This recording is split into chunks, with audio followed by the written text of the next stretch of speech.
Oh, it is working. Right, chapter 18. Where is she? On the way home from the Copper Kettle, John and Rosemary had discussed their next move. They'd got together the broom and the cauldron, and the hat, they felt, was theirs for the asking.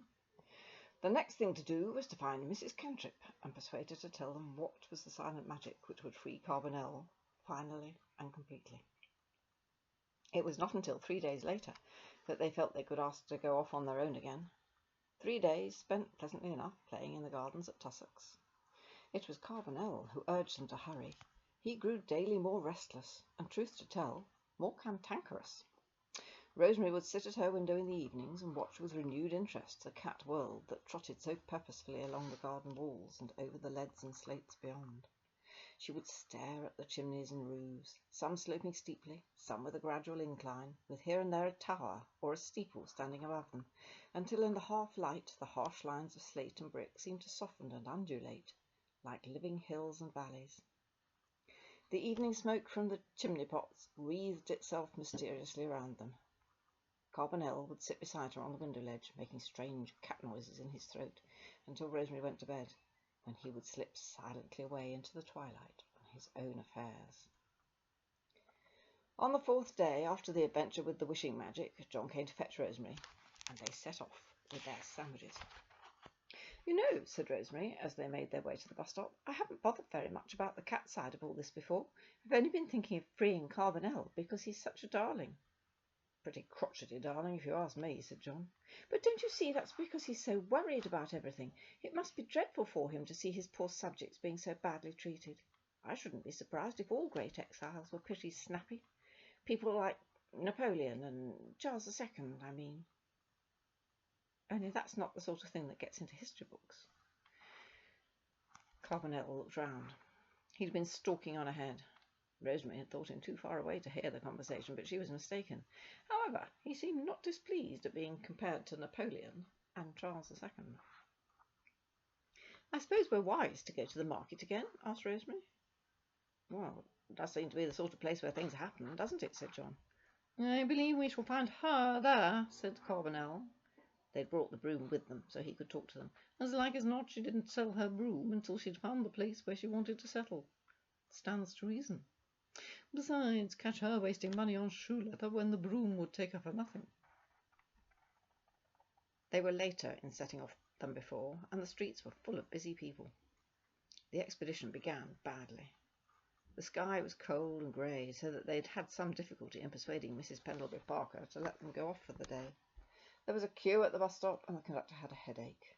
Not that he told anyone about it, but it made him cross, so that when he saw Carbonel slipping up the stairs after the children, he called out, "Now then, no cats upstairs. What do you think this is, a blinking Noah's Ark?" And to the children's indignation, he picked up the outraged Carbonel by the scruff of his neck and dumped him on the pavement. There was no time for John and Rosemary to get off too, and as the bus gathered speed, they saw the cat, looking the soul of indignation, left standing on the pavement. There seemed nothing to do about it but go on as they'd arranged. "But without Carbonel, I almost hope we don't find Mrs. Cantrip," said Rosemary uneasily. "Well, it doesn't seem very likely we shall anyway, so I shouldn't worry," said John cheerfully. "We've absolutely no clue to go on. Besides, she's only an ordinary old woman now, who said she'd retired from being a witch." Rosemary said nothing. John was a matter-of-fact person, and it was hard to describe anything so intangible as feelings to him. "Tell you what," said John, when they got off the bus, "why not say the summoning words? After all, it was Carbonel who wanted us to get on with things, so he couldn't mind." "I suppose I could. It is serious this time, not showing off."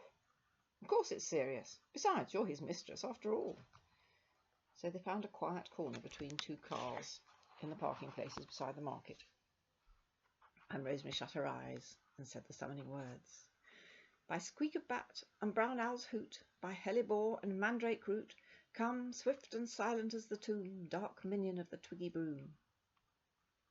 And when Rosemary opened her eyes again, she said, "I forgot to ask you, have you any sandwiches that he'll like? Mine are only ham and hard-boiled egg, and I know he won't like those."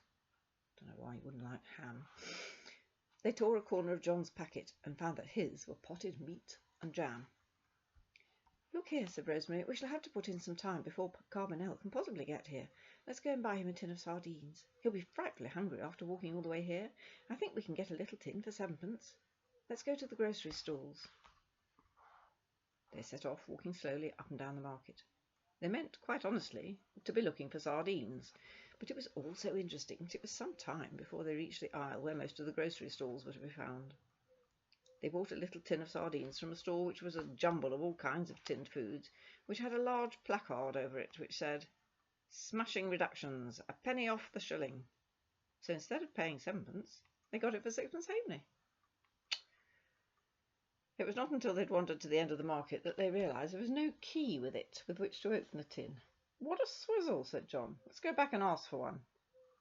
They went back, but the fat man in charge of the stall merely said, "Well, what do you expect for 6pence halfpenny? Perhaps you'd like a knife and fork." And everybody laughed. "How cross people are today," sighed Rosemary. "Fat lot of use a tin is without an opener," said John. "The sight of a tin we can't open will make Carbonel cross as well, and I shouldn't blame him." "I tell you what," said Rosemary, "perhaps a second-hand man will have one he'd let us borrow." So they went to see. The old man saw them coming over the heads of several people. As soon as he caught sight of Rosemary, he waved an imaginary fairy wand and pointed the toe of a battered boot, and did what he meant to be a fairy pirouette. And then he wheezed in a way that Rosemary recognised as a laugh. And she laughed too, more because he was such a nice, friendly little man than because she thought it was funny. The fairy wand business was becoming a regular joke. "They still haven't come in yet," he said between wheezes. "It isn't a fairy wand we want today. It's a sardine tin opener," said Rosemary gravely. "A sardine tin opener," he said, going off into a paroxysm of wheezes. "You'll be the death of me," he said at last, wiping his eyes. But he rummaged about in an old box and brought out a key. Very old and rusty, but nevertheless a key. "I don't fancy sardines myself, but it takes all sorts to make a world. If it was sweets now, it'd be different. Regular sweet tooth I've got." Rosemary took the opener from him. "Thank you very much indeed. How much is it?" "I'll make you a present of it," said the old man gallantly, and turned away to attend to a customer. It was precisely this minute that the two children became aware of Carbonel licking his dusty paws a few feet away. Far from being cross at having been summoned, he was most gracious. "I wondered if you would have the sense to say the words," he said. "Of course I was coming anyway, but the words give one's paws the power of coming the shortest way possible. I was following the bus route when they whipped me round and down an alley I'd never noticed before. Got me here in half the time. Not a whole tin of sardines specially for me. Really, I feel quite touched. Believe me, I shall never forget it." And Carbonel rubbed himself against the children's bare legs, winding in and out between them and purring, as John said, like a spaceship.